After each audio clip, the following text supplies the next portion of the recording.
नमस्कार, मैं हूं शशि तुषार शर्मा और आप देख रहे हैं चुनावी खबरों पर आधारित हमारा खास बुलेटिन। सबसे पहले आप दिन की बड़ी चुनावी खबरों को संक्षेप में जान लीजिए, जिसके बाद हम आपको बताएंगे कि ये खबरें खास हैं क्यों और इनके राजनीतिक मायने क्या हैं। मणिपुर मुद्दे पर संसद में जारी गतिरोध के बीच संयुक्त विपक्ष बुधवार को लोकसभा में केंद्र सरकार के खिलाफ अविश्वास प्रस्ताव लेकर आया, जिसे लोकसभा अध्यक्ष ओम बिरला ने स्वीकार कर लिया है। 22 सांसदों वाली वाईएसआर कांग्रेस ने कहा है कि वो केंद्र सरकार के खिलाफ अविश्वास प्रस्ताव का विरोध करेगी। केंद्रीय गृह मंत्री अमित शाह सोमवार यानी कि 31 जुलाई को लोकसभा में दिल्ली अध्यादेश पर विधेयक पेश करने वाले हैं। बीजेपी ने संसद के बाहर सीएम अशोक गहलोत के खिलाफ प्रदर्शन किया है। मध्य प्रदेश चुनाव से पहले कांग्रेस नेता कमलनाथ ने कृषक न्याय योजना लाने का ऐलान कर दिया है।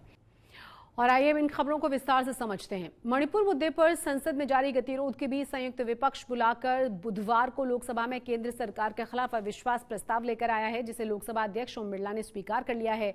ये प्रस्ताव कांग्रेस के सांसद गौरव गोगोई ने सदन में पेश किया था। स्पीकर ने अविश्वास प्रस्ताव पर बहस की इजाजत दे दी। ओम बिरला ने कहा है कि वो सभी दलों के नेताओं से बातचीत करके इस पर चर्चा की तारीख बताएंगे। सुनाते हैं आपको कि इसके बाद ओम बिरला की तरफ से क्या कहा गया है। माननीय सदस्यगण, मुझे सदन को सूचित करना है कि मुझे श्री गौरव गोगोई से नियम 198 के अंतर्गत मंत्रिपरिषद में अविश्वास प्रस्ताव प्राप्त हुआ है। मैं श्री गौरव गोगोई से सदन की अनुमति प्राप्त करने के लिए अनुरोध करता हूं। प्रस्ताव इस प्रकार है। ये सभा मंत्रिपरिषद में विश्वास का अभाव प्रकट करती है। श्री गोगोई कृपया सदन की अनुमति प्राप्त करें। अध्यक्ष महोदय, मैं निम्नलिखित प्रस्ताव के लिए सदन की अनुमति चाहता हूं। ये सभा मंत्रिपरिषद में विश्वास का अभाव प्रकट करती है। मैं उन सदस्यों से जो इस प्रस्ताव की अनुमति दिए जाने के पक्ष में ये अनुरोध करता हूं, अपने स्थान पर खड़े हो जाएं।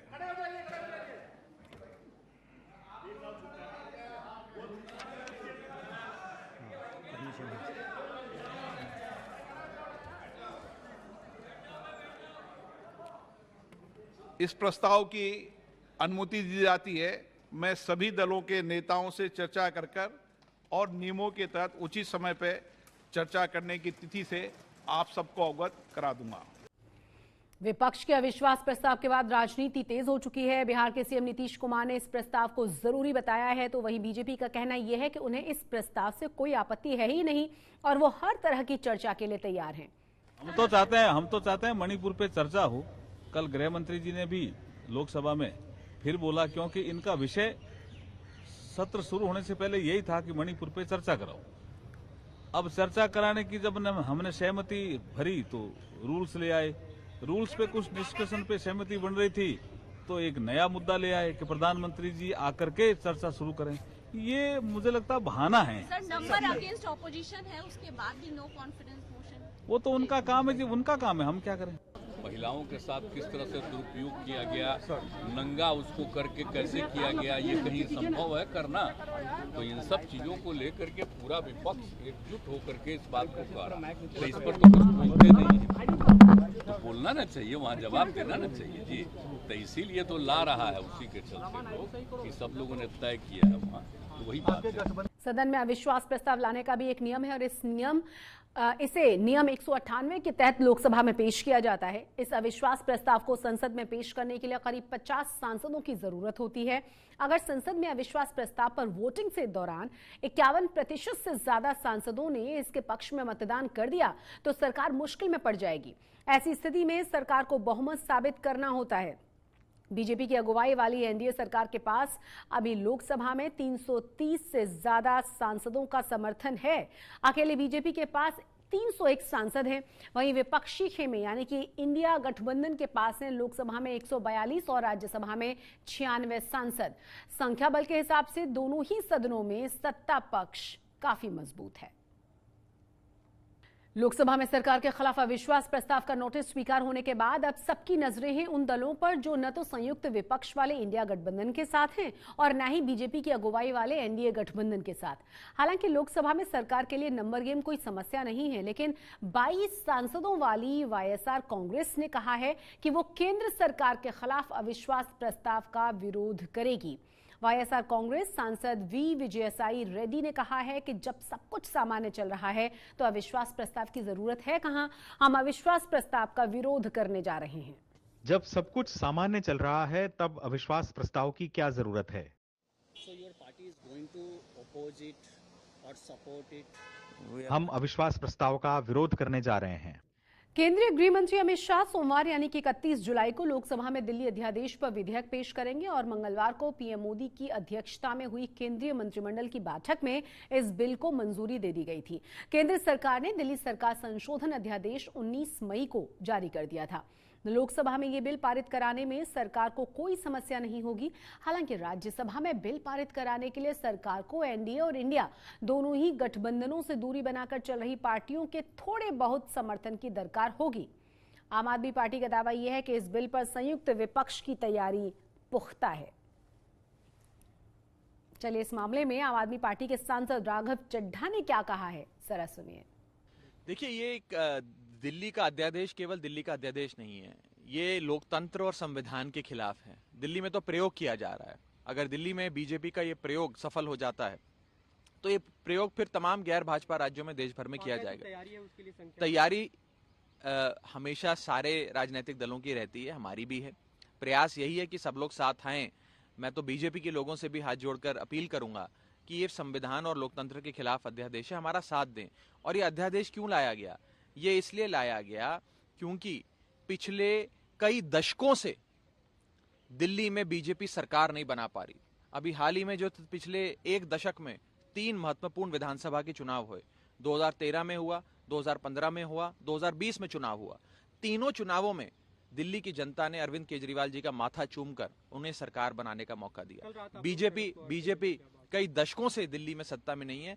अपनी हार, इतने दशकों से सत्ता से बाहर रहने की जो अपनी हार है उसे पचा नहीं पा रही है बीजेपी। और चलिए अब रुख करते हैं अगली खबर का। बीजेपी ने संसद के बाहर सीएम अशोक गहलोत के खिलाफ विरोध किया है और इस प्रदर्शन में तमाम बीजेपी के नेताओं ने हाथ में लाल डायरी भी ली हुई थी जिस पर लिखा हुआ था अशोक गहलोत की लाल डायरी। बीजेपी की मांग यह है कि सीएम गहलोत ये राज खोल दें कि आखिर इस लाल डायरी में है क्या।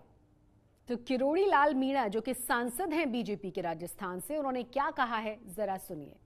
राजस्थान में 16 परीक्षा हुई, सारे पेपर लीक हुए, आरपीएससी का मेंबर पकड़ा गया, आरपीएससी का चेयरमैन संदेह के घेरे में है, जल जीवन मिशन में 20,000 करोड़ का घोटाला हुआ है, खान में 86,000 करोड़ का घोटाला है, आईटी सेक्टर में 5,000 करोड़ का घोटाला है, वैभव गहलोत और गहलोत के परिवार पर करोड़ों का घोटाला है, पोषाहार में घोटाला है, ये लाल डायरी में अनेकों भ्रष्टाचार के घोटाले।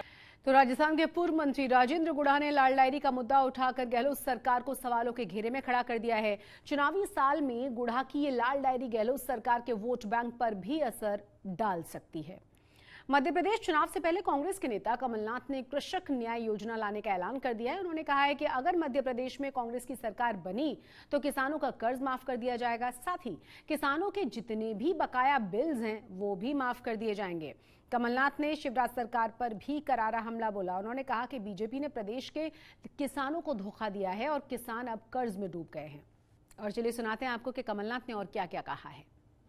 किसान मध्य प्रदेश का जहां मैं जाता हूं किस तरह बीज खाद के लिए भटक रहा है, जहां मिलता है मिलावट का मिलता है, और जब किसान अपनी आवाज उठाता है, ये कोई आंदोलन करता है तो एफआईआर, मुकदमा, जेल उसे मिलती है।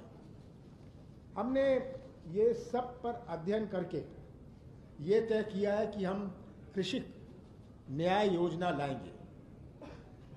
ये न्याय योजना जो होगी इसका उद्देश्य है कि किसान का इनपुट कॉस्ट कम करने का और उसको इससे लाभ हो।